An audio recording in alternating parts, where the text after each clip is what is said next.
Good day. This study is entitled Effects of Group Pressure to Conformity in the Context of Nationality, Sex, and Setting Variations among Selected Students of EMILIO Aguinaldo College-CAVITE. One of the well-known experiments in this field is the Solomon-Asch conformity experiment, which is now regarded as one of the most classic experiments in the field of social psychology. Solomon-Asch is the proponent himself. EMILIO Aguinaldo College-CAVITE is one of the colleges that houses both locals and foreign students. With this, having two different cultures is a challenge for both the management and the students themselves. The researchers of this study believe that this research will, in a way, help both Filipinos and Indian students understand each other more fully. World Health Organization defines mental health as the state of well-being in such a way that an individual realizes his or her full potentials, able to cope up with the daily stresses of life, and is able to contribute to his or her community. Living in a collectivistic country is the main reason why most people are not fully aware of their own self-identity. People tend to incline themselves on the groups where they belong, and that is where conformity kicks in. It involves changing behaviors in order to fit in or go along with other people.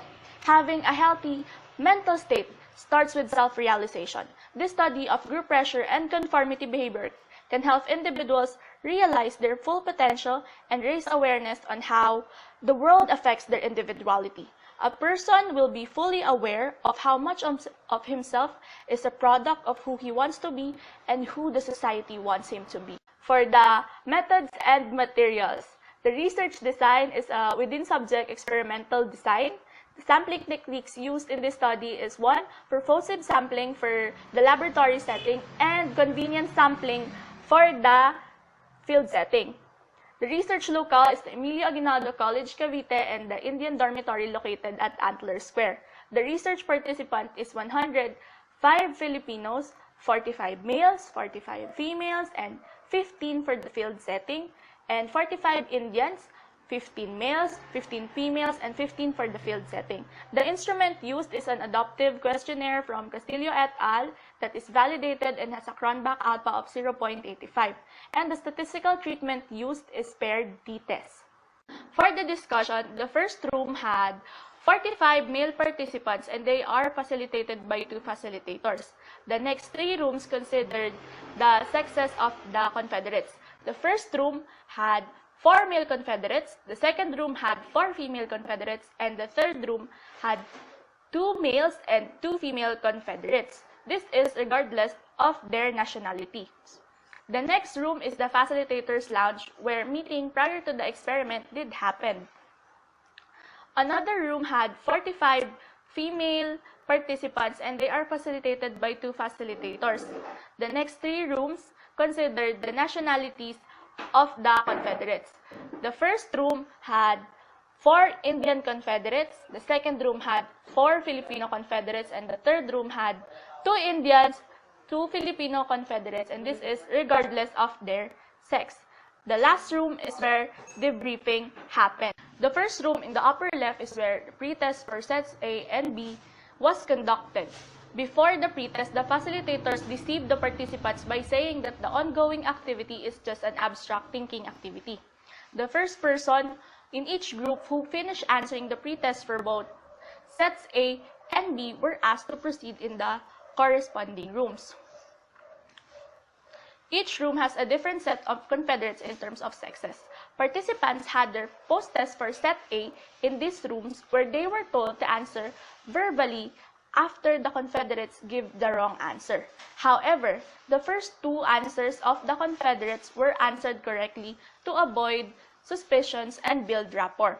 The set of figures were also the same as of the pretest, but the post-test figures were enlarged by 5 centimeters by 25 centimeters and were posted 80 centimeters apart on the blackboard that is 3 meters away from the participants.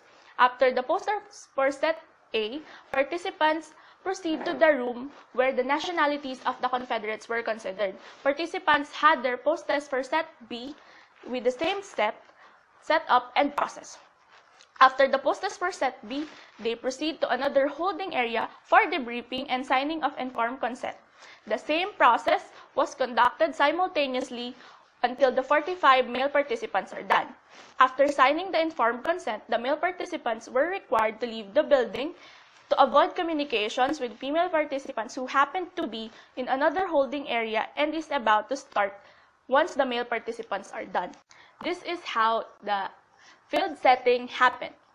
There were 5 Confederates regardless of sex. One of them attracted the participants while the remaining 4 applied group pressure. One of the Confederates asked random students in the lobby to help him answer his abstract thinking activity. The participants proceed to the area where the Confederates are waiting. The figures were drawn in a notebook to make it more natural. Same with the laboratory setting, the Confederates answered first before the participants, and they also answered correctly except for the first 2 items.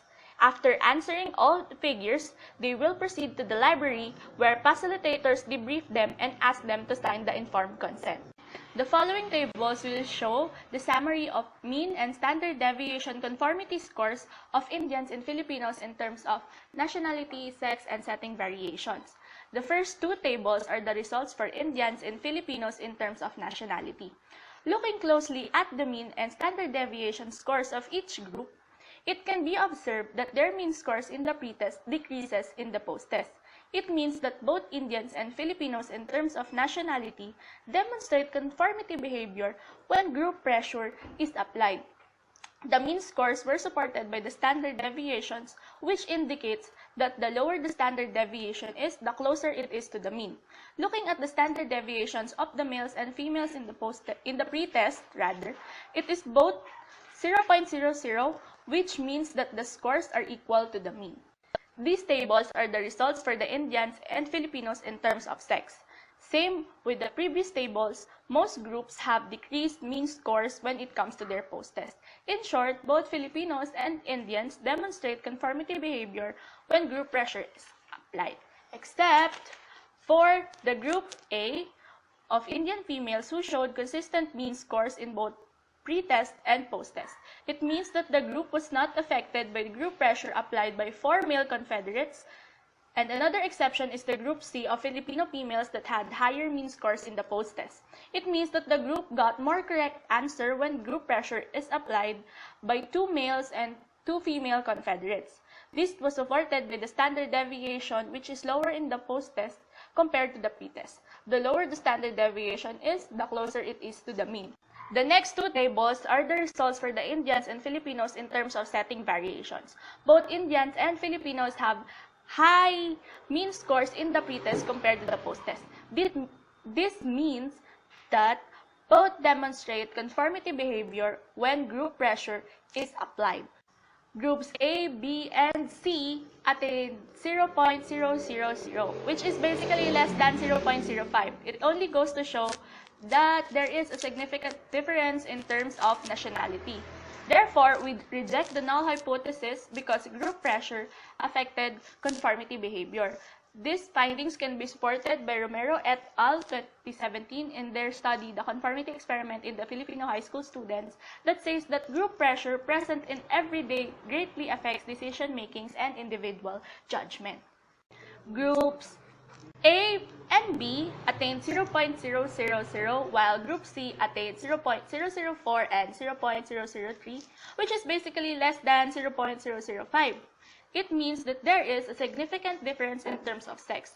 Thus, we reject the null hypothesis because group pressure affects the conformity behavior.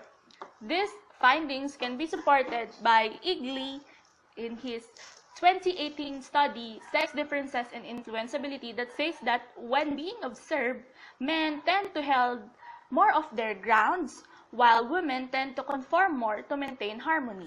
This is the summary of paired t-test for the conformity test by Filipinos and Indian participants in the field setting. Based on the results of the paired t-test, there is a significant difference in terms of Filipinos and Indian participants. The analysis for this is we reject the null hypothesis because group pressure affected the conformity behavior of the participants. These findings can be supported by Weinstein et al. in his 2017 study entitled Gender and Social Conformity, do men and women respond differently from social pressure to both? That says that the higher the social pressure is, it's more likely the higher the conformity is. In terms of nationality, Indian males with 4 Indian confederates shows the highest conformity behavior as compared to other groups. When it comes to sex, Filipino females with 4 female confederates got the highest difference in pre-test and post-test scores. For the field setting, Filipinos have higher conformity behavior compared to the Indians. The computed value between pre-test and post-test of both Filipinos and Indians in terms of nationality and field setting are both 0.000. On the other hand, the computed value of Filipinos in terms of sex is 0.004, while 0.003 for the Indians. Therefore, it is concluded that group pressure affects the conformity behavior of Filipinos and Indians in terms of nationality, sex, and setting variations as shown on the pre-test and post-test.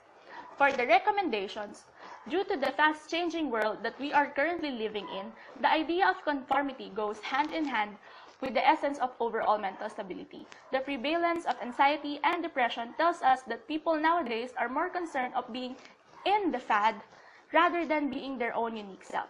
With the attained conclusion, the researchers aims to be a stepping stone in forming researches that can best prevent people nowadays in conforming on things that will harm their welfare, raising self-awareness about the effects of conformity and group pressure, and most definitely, studies that can best help individuals of today in finding their own self-identity. For the references, we classified them under books, journals, theses, and electronic sources in APA format. So this wraps up our study, and I hope you've learned something new. Thank you so much for watching.